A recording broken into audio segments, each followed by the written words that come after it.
नमस्ते दोस्तों, आज मैं आपको एक प्यारी सी स्टोरी सुनाने वाली हूँ एक छोटी सी बच्ची की। ठीक है, वो बच्ची ना अपने नानी से बहुत क्लोज थी और अपने मम्मी से भी, और उसको बचपन में स्टोरीज़ लिखना, कहानियाँ लिखना बहुत पसंद था।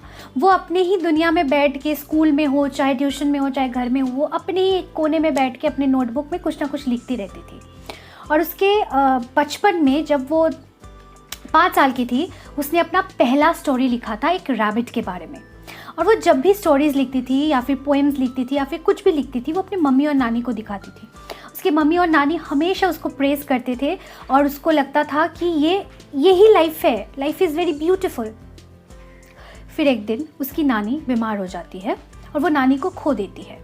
उसको उसके लाइफ का पहला धक्का मिलता है। उसके कुछ सालों बाद वो फिर से वही छोटे छोटे स्टोरीज़ लिखती थी, कॉलेज गई। ठीक है, कुछ सालों बाद उसकी मम्मी भी बहुत बीमार लगने लगी थी, बहुत बीमार रहने लगी थी। और उसके पापा बहुत ज़्यादा अल्कोहल पीते थे, अल्कोहलिक थे। उसको मारते थे, पीटते थे, उसको अब्यूज़ करते थे मेंटली एंड वर्बली तो बहुत ज़्यादा। देखते ही देखते उसकी मम्मी भी गुजर गई और उसके लाइफ में जो सबसे क्लोज 2 इंसान थे, दोनों को उसने खो दिया।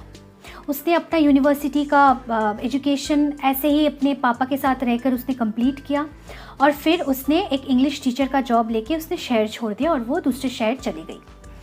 वहाँ जाके एक बार में उसको एक लड़का मिला और उन्होंने जब बात किया, उसको पता चला कि उस लड़के को भी स्टोरीज़ लिखना पसंद है। उन दोनों का फेवरेट राइटर भी सेम है। तो वो लोग बहुत ज़्यादा अच्छे से वाइब करने लगे एक दूसरे के साथ और बहुत ज़्यादा टाइम स्पेंड करने लगे। और देखते देखते 1 साल में उन्होंने शादी कर ली। शादी के 1 साल तक सब कुछ बहुत परफेक्ट था। फिर वो प्रेग्नेंट हो गई और उसके पति को भी उसके जॉब में बहुत लॉसेस देखने को मिल रहे थे। उसका पति भी अल्कोहलिक हो गया था। उसका पति उसको मारने लगा, पीटने लगा, अब्यूज़ करने लगा। और अचानक एक दिन जब वो प्रेग्नेंट थी, उसका बेबी बम्प लेके उसके पति ने उसको घर से निकाल दिया। उस ठंड में अकेली एक लड़की पेट में बच्चा लिए उसने अपना शहर छोड़ दिया। उसका नौकरी भी चला गया, उसका सब कुछ चला गया, उसका घर चला गया, मम्मी चली गई, नानी चली गई, सब कुछ चला गया। उसका जीने का पूरा सपना ही टूट चुका था। फिर उसने एक बहुत ही सुंदर बेबी गर्ल को जन्म दिया, लेकिन उसके फाइनेंशियल हालत बहुत ख़राब थे। कभी उसका कोई दोस्त उसका रेंट पे कर देता था। बाहर के देशों में ना गवर्नमेंट आपका रिस्पॉन्सिबिलिटी लेता है अगर आप कोई जॉब नहीं कर रहे होते हो तो थोड़ा सा सब्सिडी मिलता है, थोड़ा सा पैसा मिलता है। तो वो उसी पैसे से कुछ भी करके अपना गुजारा कर रही थी, जॉब ढूंढ रही थी, पर कुछ नहीं हो पा रहा था उसको। वो बहुत डिप्रेस्ड हो गई थी और वो कभी कभी तो ये भी सोचती थी कि वो अपना जान ले। वो सुसाइड करने का सोचती थी, लेकिन वो नहीं कर पाती थी अपनी बेटी की तरफ देखकर कि उसकी बेटी को कौन देखेगा। फिर in the time of this despair, ठीक है, इतना मुश्किलों में, इतनी कठिनाइयों में उसने सोचा कि बस अब बहुत हो चुका, अब मैं वही करूँगी जो मुझे करना पसंद है, वो है स्टोरी लिखना। शादी के बाद तो जैसे उसने ये सपना पीछे ही कहीं छोड़ दिया था। वो क्या करती थी, अपनी बच्ची को सुला के पास ही में एक कैफ़े था, वो कैफ़े में जाके हर रोज़ 6 घंटा, 7 घंटा, 8 घंटा बैठ के कुछ लिखती रहती थी।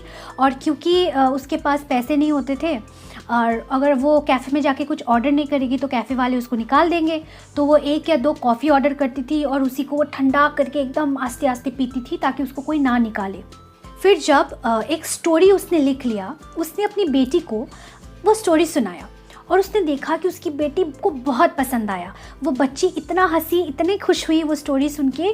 फिर उसको लगा कि अगर उसकी बेटी को ये स्टोरी पसंद आया तो दुनिया में कितने बच्चे हैं, अगर उन्होंने ये स्टोरी पढ़ लिया तो शायद उनको भी ये पसंद आए। फिर उसने सोचा कि क्यों ना मैं इस स्टोरी को पब्लिश करूं। तो वो एक के बाद एक 12 पब्लिशिंग हाउस को उसने अप्रोच किया। किसी ने उसका स्टोरी पढ़ के रिजेक्ट किया, किसी ने उसके मुंह पे रिजेक्ट कर दिया, किसी ने ये कह के रिजेक्ट कर दिया कि स्टोरी लिखने से तुम पेट तो नहीं कमा पाओगी, स्टोरी आप दे दो, हम लोग प्रिंट करवा देंगे लेकिन पैसा नहीं दे पाएंगे। किसी ने ये भी कहा कि ये स्टोरी आप दे दो, आप लिखो, लेकिन किसी और के नाम से पब्लिश करेंगे। कहीं से भी उसका स्टोरी लेके उसको कोई एक्सेप्ट नहीं कर रहा था। लेकिन उसने भी हार नहीं मानी। वो एक के बाद एक पब्लिशिंग हाउस में जाने लगी, सबको मेल भेजने लगी, सबको अपना कॉपीज़ भेजने लगी। फिर अचानक एक दिन ब्लूबेरी पब्लिशिंग हाउस बोल के एक पब्लिशिंग हाउस है, वहाँ से उसको कॉल आया। उसने क्या किया, उसने अपनी बेटी को भी अपने साथ लिया उस दिन और वो इंटरव्यू देने चली गई। वहाँ का जो मैनेजिंग डायरेक्टर था पब्लिशिंग हाउस का, उन्होंने कहा कि आप मुझे ये स्टोरी पढ़ के सुनाओ। तो उसकी बेटी पास में बैठी हुई थी और वो ये स्टोरी पढ़ के सुना रही थी। जब उसका स्टोरी ख़त्म हुआ, उसने देखा कि फिर से उसकी बेटी को बहुत पसंद आया ये स्टोरी। उसके मैनेजिंग डायरेक्टर ने भी ये देखा कि उसकी बेटी को पसंद आ रहा है। फिर उसके मैनेजिंग डायरेक्टर ने भी सोचा कि शायद क्या पता ये बच्चों को बहुत पसंद आए। फिर उन्होंने उसके साथ कॉन्ट्रैक्ट बना लिया। आपको पता है मैं किसकी स्टोरी बता रही हूँ? J.K. रोलिंग। और आपको पता है वो स्टोरी क्या था? कौन सा स्टोरी था? हैरी पॉटर का। बस फिर और क्या था, कॉपीज़ पे कॉपीज़ बिकते गए और वो वर्ल्ड की one of the richest fiction writer बन गई। J.K. रोलिंग को आज वर्ल्ड में कोई ऐसा नहीं होगा जिसने हैरी पॉटर का नाम नहीं सुना होगा, J.K. रोलिंग का नाम नहीं सुना होगा। कोई ऐसा नहीं होगा कि जिसने हैरी पॉटर की मूवी ना देखी होगी या फिर जिसको हैरी पॉटर पसंद नहीं होगा। मतलब आप समझ सकते हो ये स्टोरी मैंने क्यों बताया। ये स्टोरी मैंने इसलिए बताया आपको ये बताने के लिए कि दुनिया आपसे कुछ भी कहे, फ़र्क नहीं पड़ता है। अगर आपको आपके सपने पे, आपके डिज़ायर्स पे, आपको खुद पे विश्वास होना, तो आप किसी भी सिचुएशन में रह के कुछ भी अचीव कर सकते हैं, जैसा कि J.K. रोलिंग ने किया। उनके पास खाने को पैसा नहीं था, रहने को घर नहीं था, लोगों से उसको ऑलमोस्ट मांग के पैसा उसको रेंट देना पड़ता था, खाना लेना पड़ता था। सब ने उसको कहा था कि बच्चों के लिए जो तुम फिक्शन लिख रही हो कौन खरीदेगा, कौन बच्चे पढ़ेंगे, तुम कहाँ से अमीर बनोगी, कहाँ से आएगा पैसा। लेकिन उनको विश्वास था, उन्होंने हार नहीं मानी।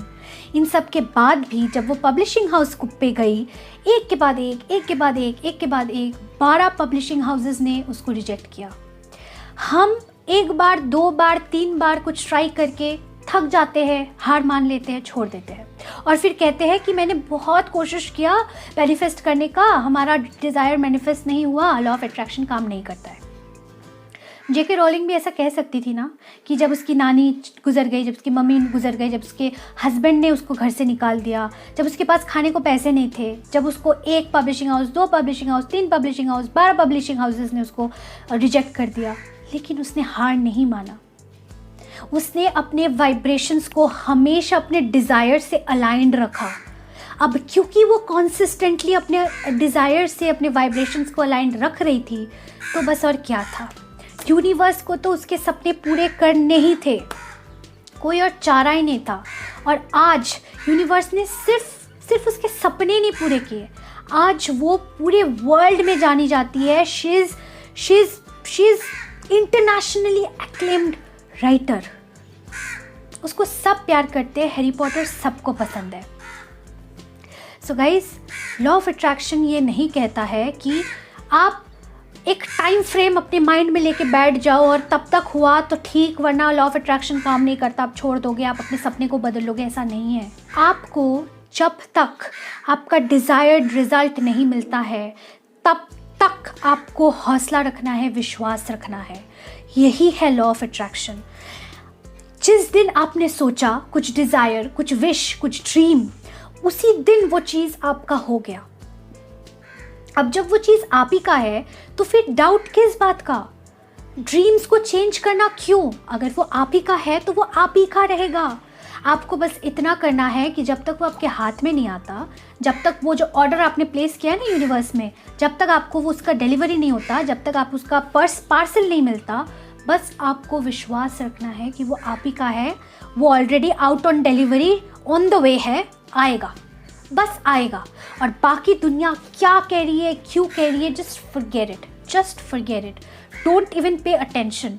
क्योंकि लोग ना लोग ना अपना उनका जो कॉन्शियसनेस होता है ना उसी लेवल पे बात करते हैं, और अगर आप उनके लेवल से थोड़ा हट के थोड़ा ऊपर जाके अगर कहते हो लॉ ऑफ अट्रैक्शन बोल के कुछ है, मुझे ये मिलेगा, तो उनका थॉट और आपका थॉट कॉन्ट्रडिक्ट करता रहता है। इसीलिए वो आपको ना इसीलिए वो कोशिश करते हैं कि आपका भी लेवल उनके साथ मैच हो जाए, इसीलिए वो आपको हमेशा गड़बड़ गड़बड़ गड़बड़ गड़बड़ कर बोलते रहते हैं। लेकिन आपको आपका पोजीशन यहाँ पे बनाए रखना है। इसी को कहते हैं विश्वास, इसी को कहते हैं the power of law of attraction, the power of creation.